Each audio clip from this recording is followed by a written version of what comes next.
சென்னை நுங்கம்பாக்கம் பகுதியில் வசிக்கும் மக்களுக்கு மிக்ஜாம் புயல் பாதிப்பு நிவாரணத் தொகை பெறுவதற்கான டோக்கன் வீடு வீடாக சென்று வழங்கப்படுகிறது.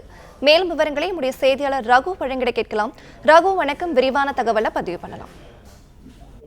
வணக்கம். மிக்ஜாம் புயல் மழையால் பாதிக்கப்பட்டவர்களுக்கு தமிழக அரசு அறிவித்த 6000 ரூபாய் பெறுவதற்கான டோக்கன்கள் வீடு வீடாக சென்று இன்று முதல் வழங்கி வருகிறது.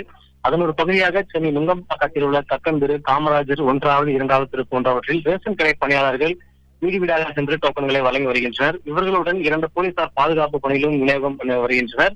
அதன்படி அந்த பகுதிகளுக்கு உட்பட்ட ரேஷன் கடை பணியாளர்கள் அவர்களின் கட்டுப்பாட்டில் இருக்கக்கூடிய பகுதிகளில் நேரடியாக சென்று ஆதார் அட்டை, ரேஷன் கார்டு போன்றவற்றை அடையாளம் சரிபார்த்து அதன் பிறகு டோக்கன்களை வழங்குகின்றனர். கூட்ட நெரிசலை கட்டுப்படுத்துவதற்காக டோக்கன்களில் நேரம், தேதி எந்த நம்பரில் இருக்க வேண்டும் என்ற விவரங்களை சரிபார்த்து அதன் பின்னர் டோக்கன்களை பயனாளர்களிடம் ஒப்படைத்து வருகின்றனர்.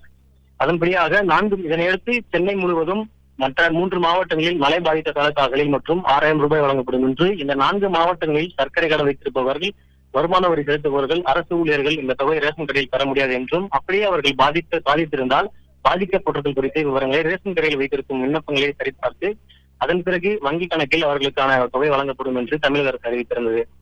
இந்த நிலையில் வெள்ள நிவாரண நிதி 6000 பெறுவதற்கான டோக்கன் மதியம் முதல் இன்று வரை வழங்கப்பட்டு வருகிறது. அதில் காலை 50 முதல் 100 டோக்கன்களும், மாலையில் 50 முதல் 100 டோக்கன்களும் தற்போது வரை வழங்கப்பட்டு வருகிறது.